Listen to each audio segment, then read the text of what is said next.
जय मसीह की दोस्तों क्या आप और मैं एक ऐसे व्यक्ति है कि हम प्रभु के पास तो आए हुए हैं, हम प्रार्थना भी करते हैं, हम वचन भी पढ़ते हैं, हम परमेश्वर के वचनों के आधारित जीवन भी जीने का प्रयास करते हैं, फिर भी हमारे दिलो दिमाग में ऐसे विचार जो परमेश्वर के वचनों के आधारित नहीं है, जिसे गलत विचार या बुरे विचार भी कहते हैं हम। क्या ऐसे विचार, ऐसे बुरी भावनाएं या बुरी सोच ऐसी मेरे और आपके दिलो दिमाग में आ रही है? चाहे आप और मैं ऐसे भी व्यक्ति हो सकते होंगे कि हम किसी गर्ल्स को या किसी स्त्री को भी देखें तो हमारे दिलो दिमाग में अचानक से हम चाह कर भी ऐसा नहीं चाहते हैं कि उसके बारे में सोचे, परंतु बुरे विचार, बुरे सोच आ जाते हैं और आप और मैं अपने आप को ही कोसने लगते हैं कि परमेश्वर में यह नहीं चाहता। फिर भी मेरे दिलो दिमाग में ऐसे विचार, ऐसे सोच आते हैं, मैं क्या करूं? आपने प्रार्थना भी की होगी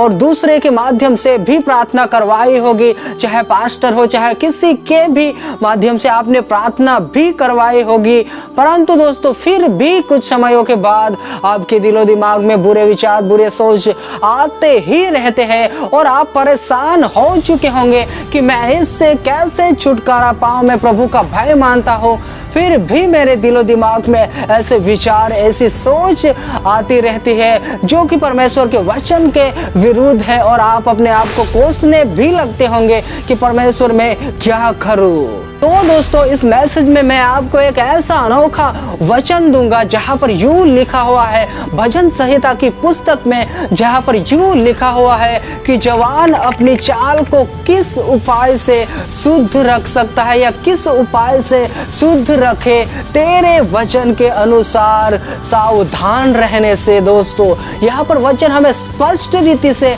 कहता है, खास करके जवानों के लिए ही नहीं दोस्तों, परंतु हर एक ऐसे व्यक्तियों के जीवन में यह वचन लागू पड़ता है जो कि ऐसे बुरे विचार, बुरे सोचों से ग्रस्त रहते हैं दोस्तों, जो बारंबार पाप में फंसते रहते हैं। उन तमाम जवान भाइयों के लिए, यह हर एक व्यक्तियों के लिए यह वचन कहता है कि जवान अपनी चाल को किस उपाय से शुद्ध रख सकता है, तेरे वचन के अनुसार सावधान रहने से। हाँ दोस्तों, यहाँ पर जो भी वचन हमें कहने का प्रयास कर रहा है, अगर यहाँ पर जो वचन कह रहा है उसके अनुसार हम हमारे जीवन में सावधानी रखते हैं, हमारे जीवन में जो भी परमेश्वर के वचन हमें कहते हैं उसके अनुसार अगर हम सावधान रहते हैं, हर एक क्षेत्र में अगर हम लगातार ऐसा करते ही रहते हैं, लगातार बाइबल पढ़ते हैं, लगातार वचन पढ़ते हैं, लगातार जो भी परमेश्वर के वचन हमें कहने का प्रयास करते हैं उसके अनुसार अगर हम प्रयास करते रहते हैं, तो दोस्तों कुछ समयों के बाद आप अपने जीवन में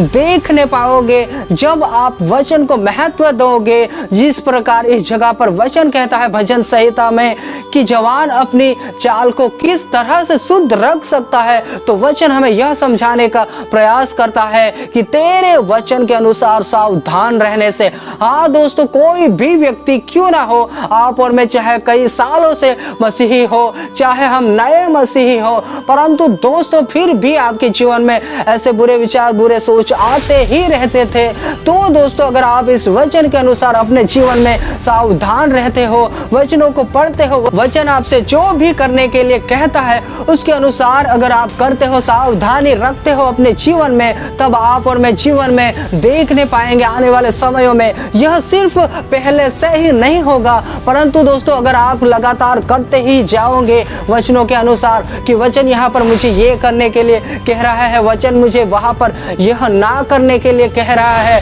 अगर दोस्तों आप और मैं परमेश्वर के वचनों को पढ़ते हैं और हमारे जीवन में लागू करते हैं कि वचन हमें यहाँ पर यह नहीं करने के लिए कहता है, तो वह हम नहीं करेंगे। वचन हमें जैसा आज्ञा देता है अगर उसके अनुसार हम करने की चौकसी रखते हैं, तो दोस्तों आने वाले समय में आप अपने जीवन में ऐसे बुरे विचार, बुरे सोचों से जल्द छुटकारा पा सकोगे, क्योंकि वचन ही यहाँ पर कहता है कि जवान अपनी चाल को किस उपाय से शुद्ध रख सकता है, तेरे वचन के अनुसार सावधान रहने से। दोस्तों इस मैसेज में इतना नहीं, परंतु आने वाले मैसेज में बहुत ही ऐसी अद्भुत बातें जो वचन के आधारित है, जिससे कि आप परमेश्वर के भय में, परमेश्वर के संगति में, या यूं कहे आपके दिलो दिमाग में कोई बुरी सोच भी आए तो उसे भी आप दूर रख सकते हो। ऐसे ही कई बातों के ऊपर हम आने वाले मैसेज में चर्चा करेंगे। तो दोस्तों, अगर आप इस चैनल पर नए हो तो सब्सक्राइब जरूर से कीजिएगा, ताकि आने वाले मैसेज की नोटिफिकेशन आप तक पहुंचती रहे।